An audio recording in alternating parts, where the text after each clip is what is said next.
नमस्कार शेतकरी मित्रांनो. जून महिना संपत आला आणि संपत येतानाच पावसाने हजेरी लावली. उशिरा का होईना पण पाऊस आला. पण पाऊस सगळीकडे आला का हो? नाही. कुठं आला, कुठं नाही आला, कुठं आला, कुठं नाही आला. तरी पण शेतकरी बांधवांनी पेरणी लावणी ही सुरू केली. कारण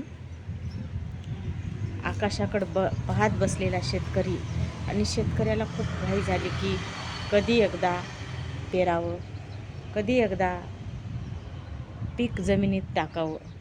म्हणून शेतकऱ्याला घाई झाली आणि शेतकऱ्यांनी पेरणी पण सुरू केलेली आहे. जर समजा साधली पेरणी तर साधूनही जाईल. कारण पाऊस जे आता पडलेला आहे तो पाऊस जर असा सारखा पडत राहिला तर पेरलेलं रोपटं जे आहे ते उगवू शकतं, निघू शकतं.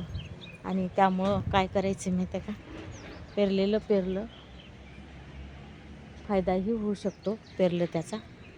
म्हणून शेतकऱ्यांनी पेरलेलं पेरायचंच आहे आणि पेरून आपला पीक आपलं कसं चांगलं येईल याच्याकडे लक्ष दिलं पाहिजे. साधलं तर साधूनही जाईल. जर समजा पाऊस पडत असेल, थोडा जर पाऊस पडेल तर साधूनही जाईल. कारण पाऊस जर पडला चांगल्या प्रकारे तर साधल पण.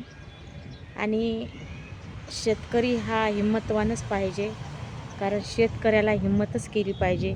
शेतकऱ्याला हिंमत कशी केली पाहिजे? कारण शेतकरी हा व्याजाने देण्याने पैसे काढतो पण हिंमतच करतो.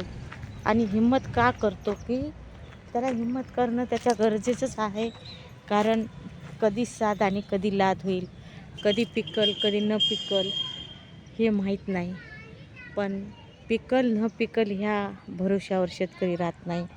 तर शेतकरी कधीही खूप मोठा असा विश्वासच टाकतो आणि विश्वास टाकूनच शेतकरी पेरतो. तर तशीच शेतकऱ्याने पेरणी सुरू केलेली आहे. शेतात सगळे शेतकरी शेतामध्ये आहेत.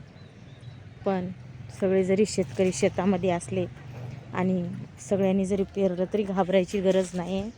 कारण असं जर हळूहळू पाऊस जर रोज थोडा पडत राहिला तर साधूनच जाईल. त्याच्यामुळं घाबरू नका.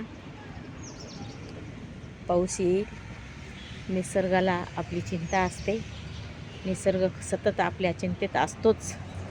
अधिक महिना होता म्हणून पावसाने उशीर केला. पण आपल्याला कळलं का हो? नाही. कारण आपण फक्त पावसाची वाट बघत होतो की पाऊस का येत नाही. पण अधिक महिना धोंड्याचा महिना आला म्हणून पावसाने उशीर केला. आणि माझा शेतकरी बंधूने आज 2 दिवसापूर्वी जे पाऊस झाला आणि शेतकरी बंधूंनी शेतामध्ये पेरणी लावणी सुरू केलेली आहे. कुठं कमी जास्त पाऊस झालेला पण आहे. कमी जास्त जरी पाऊस झाला तरी शेतकरी राजा हा घाबरत नाही. तर कमी जास्त पावसाच्या भरोश्यावर शेतकरी राजाने पेरलंच आहे, पेरणी केलेलीच आहे. आणि पेरणी केल्यामुळं आता घाबरायची गरजच नाही. घाबरू नका बिलकुल. तर पाऊस हा पडतच राहील. हे पहा, आकाश दाखवू का तुम्हाला? हे पहा आकाश कसं आहे. आकाश बघा, गुम्म आहे. बघितलात ना आकाश? कारण पावसाचं वातावरणच असल्यासारखं आहे. सतत पावसाचंच वातावरण असल्याने आहे. म्हणजे पाऊस येऊ शकतो. तुम्ही अजिबात घाबरू नका. पाऊस येईलच. निसर्ग राजा एवढा म्हणजे त्यालाही दया आहेच. शेतकऱ्याची दया आहे. आणि तो शेतकऱ्याला कधी बी हे करत नाही. तो शेतकऱ्याचं निसर्ग हितच हे करतो. पहा, तर येणार आहे पाऊस. घाबरू तर नकाच. थोडं पण घाबरू नका. पाऊस येईलच. आणि शेतकरी राजा एवढा हिंमतवाला शेतकरी असतो की तो शेतकरी काय करतो माहीत आहे? निसर्गावर पूर्ण विश्वास टाकतो, पूर्ण विश्वास. निसर्गानं काही करल ते निसर्ग करल, होईल चांगलं होईल, असा त्या शेतकऱ्याचा विश्वास. आणि त्या शेतकऱ्याच्या विश्वासाला तडा जाणारच नाही. पेरलेत, जर पाऊस मोठा आला तर लक लागणार आहे, लक. पण खरंच कमाल आहे हो शेतकऱ्याची. कारण जमिनीत टाकलेलं पीक नाही जर पाऊस आला, ऊन जर पडलं, तर ते बारीक कोमेजलेलं जे मोडकं निघते, तर त्या मोडक्याचं काहीही खरं नसते.